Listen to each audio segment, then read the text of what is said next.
یہ بہت بڑا آسان کیا اللہ نے، کہ اللہ نے قرآن میں حکم فرما دیا کہ میرے حبیب کی نقل کرو. کوئی ہوتا ہے کہ آپ کو بہت ہی پیارا بچہ ہو، بہت خوبصورت ہو، تو دوسرے آدمی کو کہیں اس کی نقل کریں میرے بچے کی، اجازت دیں گے آپ؟ اللہ پاک نے ہے میرا حبیب، کائنات میں کوئی اس سے بڑا نہیں، کوئی اس سے زیادہ خوبصورت نہیں، کوئی اس سے زیادہ پیارا کوئی نہیں، کوئی اس کی مثل کوئی نہیں.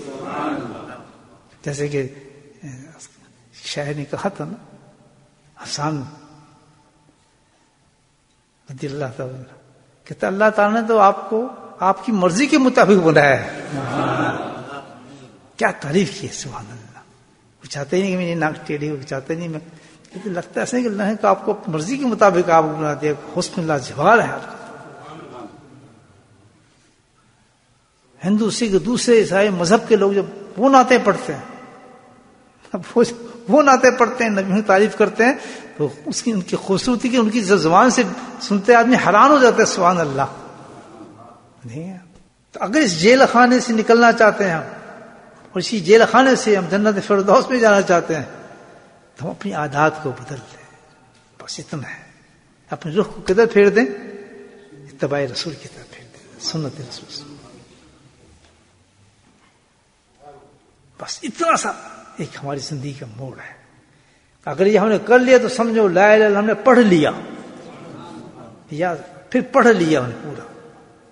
اگر یہ نہیں ہے زندگی میں تو بہت دور ہیں ابھی ہم، انکمپلیٹ انسان ہے. کائنات میں کوئی وقت نہیں ہے ہماری.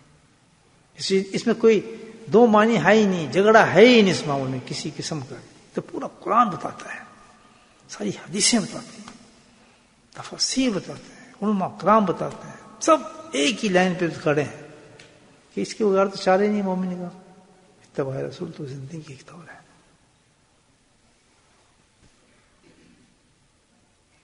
کوئی زندگی کا فیصلہ ہمارا غلط نہیں ہو سکتا، یاد رکھیں. کسی چیز میں ہمارا نقصان نہیں، مومن کا نقصان نہیں ہو سکتا.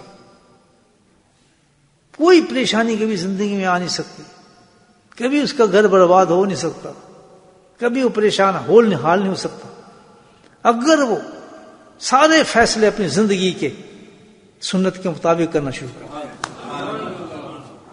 بولے سبحان اللہ. سب سے بڑا ڈیفیکٹ جو آتا ہے مومن میں شیطان کا، سب سے بڑا وار جو آتا ہے یہ ہے. بس اتنا کر لیں گے تو اتنا چھوڑ دیں گے، اتنا کر لیں گے یہ بھی بڑا مشکل ہے. ایک ایک چیز کا اللہ کے نبی نے ہمیں کون فرمایا ہے، کھاؤ کیسے، پہنو کیسے، اس سے پردہ کیسے کرنا ہے، اس سے کیسے چھپنا ہے، اس کے سامنے کیسے آنا ہے، یہ محرم ہے، یہ غیر محرم ہے، اس کے ساتھ بیٹھنا ہے، اس کے ساتھ نہیں بیٹھنا. یعنی کوئی پہلو ایسا نہیں چھوڑا. ایسا کوئی نبی نہیں ہے، ایسا کوئی نبی نہیں ہے کہ جس کی ساری چیزیں ہمارے پاس موجود ہوں. کسی راستے سے بھی تم مجھے پا ہی نہیں سکتے. ڈھونڈتے چلے جاؤ ساری زندگی، نہیں ملوں گا. مسجدوں میں نہیں ملوں گا، خانہ کعبہ میں نہیں ملوں گا، دیواروں پہ نہیں ملوں گا، سجدوں میں نہیں ملوں گا، کہیں تمہیں نہیں ملوں گا. ملوں گا تو ایک ہی جگہ، سبحان اللہ، در مصطفیٰ پہ ملوں گا. مدینے کی طرف جھک جاؤ، اپنے رخ کو پھیر دو. کون کہہ رہے؟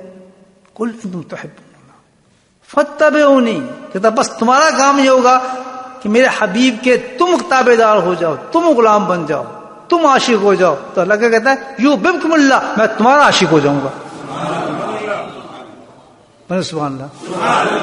پھر بولیں سبحان اللہ. پڑھیں درود شریف، اللہم صلی علی سیدنا محمد وعلی آلہ سیدنا محمد بارک وسلم دائما. اب ہم اپنے گروان جا کے ہم کتنے بڑے عاشق ہیں نبی پاک صلی اللہ علیہ وسلم کے، ہم کتنے جھکے ہیں. جبکہ اللہ نے اعلان کر دیا میں ہوں ہی نہیں، نہ نمازوں میں ہوں، نہ روزوں میں، نہ تو حجوں میں، نہیں کہیں نہیں مل سکتا میں تمہیں جب تک کہ تم فتبعونی. یہ کہا یہ نہیں کہ عشق کرو، محبت کرو، یہ سب جعلی چیزیں ہیں. شیطان جعلی عشق ڈال سکتا ہے، انجیکشن لگا کے جعلی محبت پیدا کر سکتا ہے. یاد رکھنا ہر چیز شیطان ڈال سکتا ہے، لیکن ایک چیز پہ دھوکہ نہیں کر سکتا، وہ اتباع رسول ہے. سنت پہ دھوکہ کر ہی نہیں سکتا آپ کے ساتھ. بولے سبحان اللہ. بڑا خوبصورت نقطہ جو اللہ نے مجھے سمجھایا، یہ پہلی دفعہ زندگی میں سمجھائی یہ بات. اللہ میں نے اس سے پہلے کبھی نہیں سمجھا تھا یہ بات کہ ہر چیز میں شیطان داخل ہو جائے گا. قرآن پڑھ رہے ہیں شیطان داخل ہو جائے گا. کیوں؟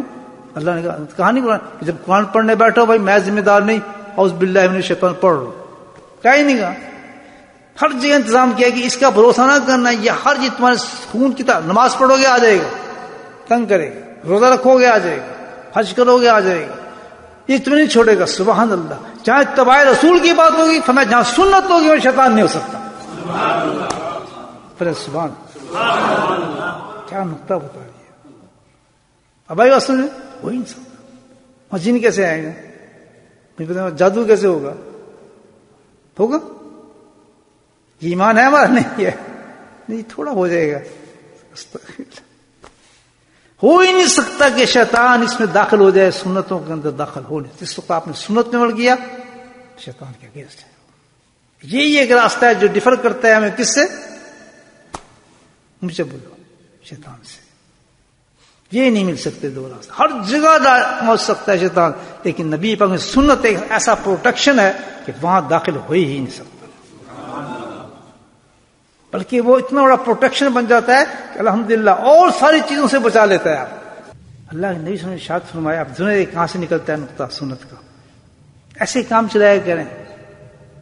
ایک یہ دعائیں بنتی ہیں دوا پتہ ہے کیسے بنتی ہیں؟ بڑا ہوتا یہ سارے ہربلز ہیں سب ان کو جمع کرتے ہیں. ہربل کو ہربل کے ساتھ ملاتے ہیں اس کو پھر ایک مجون ہوتے ہیں پھر اس کو چھوڑ دیتے ہیں اس کو ریفائن کرتے کرتے کرتے بہترین دوا بن جاتی ہے. بڑی اچھی دوا بن گئی ہے یہ آگے کیپسول میں آ رہی ہے ہم گولیاں کھا یہ دوا ایسی بنتی ہے. اب سنت دیکھیں کیسا کام کرتی ہے. حدیث نبی نے ارشاد فرمایا ترمذی حدیث ارشاد فرماتے ہیں جس کا مفہوم یہ ہے کہ جب بھی تم اپنے مسلمان بھائی کو دیکھو تو مسکرا کر دیکھو. سبحان اللہ. علاج تھا نا پروشکین تو سب سے بڑا علاج ہے. میں کہا بھائی سامنے آ گیا اور پھر آگے تو مسلم کی حدیث ایک اور بھی ہے کہ یاد رکھو اس نیکی کو حقیر مت سمجھنا. مسلم نے فرمایا اس کو چھوٹا مت سمجھنا کہ تم کسی کو مسکرا کر دیکھ رہے ہو اور جس کے بارے میں اتنی بڑی گارنٹی آ رہی ہو. تم مجھے بتائیں اللہ کے نبی جس کی زبان میں مبارک سے نکل رہا ہے جس کی تو قرآن تعریف کرتا ہے جس کی زبان مبارک کی مجنتقون الہوا سبحان اللہ. وہ تو بولتا ہی نہیں بولتا ہے تو میری بھائی سے ہی بولتا ہے. سبحان اللہ کیا زبان تھی. سبحان اللہ. مجنتقون الہوا شان بیان کی اپنے حبیب کی. ایسی ذات ہے کہ آدمی مر جائے اس میں ہر وقت سفر میں نبی پاک نے خیال جمائے رکھے. بس ایسے عاشق ہونا چاہیے ہمیں. بندروں کی طرح زندگی گزارنے کی زندگی ہے یار ہماری. کسی سے عشق تو کرو اور عشق کے قابل ایک ہی ہستی ہے. دیکھیں نا ہر آدمی اپنا محبوب میری نے شادی کرنی ہے کیا تلاش میں سب سے خوبصورت لڑکی ہوگا نا جی اپنے بیٹے کی شادی کرنی ہے جس سب سے خوبصورت ماں جو تلاش کرے گی کہ میں نے اپنے فلاں کی شادی کرنی ہے. بہن سب سے خوبصورت تلاش کرے گی نہیں. تو اگر آپ نے سب سے خوبصورت محبوب تلاش کرنا ہے تو آپ کی ذات سے بڑی کیا چیز ہے کوئی حسین نبی پاک سے زیادہ بھی ہے؟ کسی کی زلفیں مبارک ایسی ہیں کسی کے چشمے مبارک ایسی ہے آپ کی ناک مبارک جیسی ناک ہے کسی کی جو ہونٹ جیسے آپ جیسے ہونٹ ہیں کسی کی گلاب جیسے رخسار ہیں کسی کے. تو پھر ہم ان سے کیوں نہ پیار کر لیں ان کو کیوں نہ محبوب بنا لیں. اور ہمیشہ جب آپ کسی سے پیار کریں گے محبوب بنائیں گے تو سب سے پہلے آپ جانتے ہیں تصور میں چھا جاتا ہے محبوب. ہر وقت خیال میں رہتا ہے میرا محبوب ہے. آتا ہی نہیں جس سے پیار کرتے ہیں آپ. یہ جو مسکراہٹ اللہ کے نبی فرما رہے ہیں یہ مسکراہٹ آسانی سے نہیں آ سکتی. اس کو پیدا کرنا پڑتا ہے. آپ نہیں ہنس سکیں گے وہی ہنسیں گے وہ جو یہ ہنستے ہیں ایسے چہرے والے. اس مسکراہٹ کو پیدا کرنے کے لیے ایک چیز کرنا پڑتی ہے. وہ کیا ہے؟ دل کی صفائی. بولے سبحان اللہ. تزکیہ ایسی چیز کا نام ہے. جب تک دل آپ کا صاف نہیں ہوگا دل پہ آپ محنت نہیں کریں گے مجھے بتائیں تو حقیقی مسکراہٹ کیسے پیدا ہوگی آپ کی؟ آپ کبھی نہیں ہو سکتے. بناوٹی چیزیں رہیں گی آپ. تبھی تو کہتے ہیں کہ دل جو ہے ایک ایسی چیز اللہ کے نبی نے فرمایا کہ ایک گوشت کا لوتھڑا ایسا رکھ دیا اللہ پاک نے، ایسا کمپیوٹر رکھ دیا ہے چھوٹا سا، وہ ایسا کمپیوٹر چھوٹا سا کہ بس اس کی طرف توجہ رکھنا، اس کو گندا نہ ہونے دینا، تیری ساری زندگی جو تیری پاک اور صاف ہو جائے گی. ہے یا نہیں؟ تبھی تو نہ مسکراہٹ آتی ہے، نہ ہمیں کسی پہ تہم آتا ہے، نہ کسی پہ ترس آتا ہے، نہ کسی کی فکر ہوتی ہے، نہ مسلمان سے پیار کرتا ہے. کچھ نہیں، ہمارا سٹینڈرڈ ڈفرنٹ ہے، سٹینڈرڈ ڈفرنٹ ہے ہمارا. تو اللہ کے نبی صلی اللہ علیہ وسلم نے دو پیغام دیے اس میں زبردست کہ مومن کی شان یہ ہونی چاہیے کہ اس کے اتنا خوبصورت دل ہونا چاہیے کہ جب وہ کسی دوسرے مسلمان کو دیکھے تو دل میں اس کی کوئی چیز ہی نہ ہو، تو پھر ایک دم اس کے دل سے ایک ایسی رحمداری پیاری اور مسکراہٹ نکلے گی جس کا جواب مسکراہٹ سے دے گا اور محبتیں بڑھنا شروع ہو جائیں گی. مسلمان کو کوئی قابو نہیں کر سکتا، وہ تو بہت ہی حلیم ہے، رحم دل ہے، محبت کرنے والا ہے، پیار کرنے والا ہے. وہ کسی سے نفرت نہیں کرتا، چاہے کسی مذہب کا کوئی انسان ہو، نفرت کا تعلق ہی نہیں اس سے. کبھی پہل نہیں کرے گا کسی کو مارنے، کبھی قتل نہیں کرے گا، کبھی نہیں قتل کرے گا کوئی بھی ہو پہلے، حتیٰ کہ جب تک اس سٹیج پر نہ آئے جس پہ کہا جاتا ہے کہ بھائی اب یہ تجھے مار دے گا، اب تو اپنے آپ پروٹیکٹ کر اپنے آپ کو. یہ ہماری ٹیچنگ ہے مذہب کی. بہت بہترین چیپٹر ہے اسلام، بہترین چیز ہے مومن. ایک مومن پورے ملک کے لیے رحمت بن سکتا ہے. میں سمجھتا ہوں ایک انسان چاہیے، ایک پوری قوم کے لیے ایک انسان چاہیے. علاج ایک ہی ہے ہماری زندگی کا، وہ کیا ہے؟ نہ لڑائی ہے، نہ فتنے ہیں، نہ قتل ہے، نہ غارت ہے، نہ دہشت گردی ہے، نہ دہشت گردی. کچھ نہیں، مومن کی شان ہی نہیں ہے. اس کا تو یہ کہ تو اپنا سوچ اور کیا بن، متبع رسول ہو جا، عاشق رسول ہو جا. ہم ذمہ داری دیتے ہیں کہ ہم تجھے اپنا محبوب بنا دیں. تو جس کو محبوب بنائیں گے اس کو بھوکا ماریں گے، اس کو بیمار کریں گے نہیں، اس کے ساتھ تو فرشتے اس کے لیے الحمدللہ سلام کے لیے آئیں گے. اللہ کے نام. شرط یہ کہ کوئی معاملہ ہماری زندگی کا ہو، آخری میسج ہے اسلام کا، کوئی بھی ہماری زندگی کا معاملہ ہو، ہم نے رخ سے فیصلہ کس سے کرانا ہے؟ سنت کیا تھا، اس میں کیا تھا.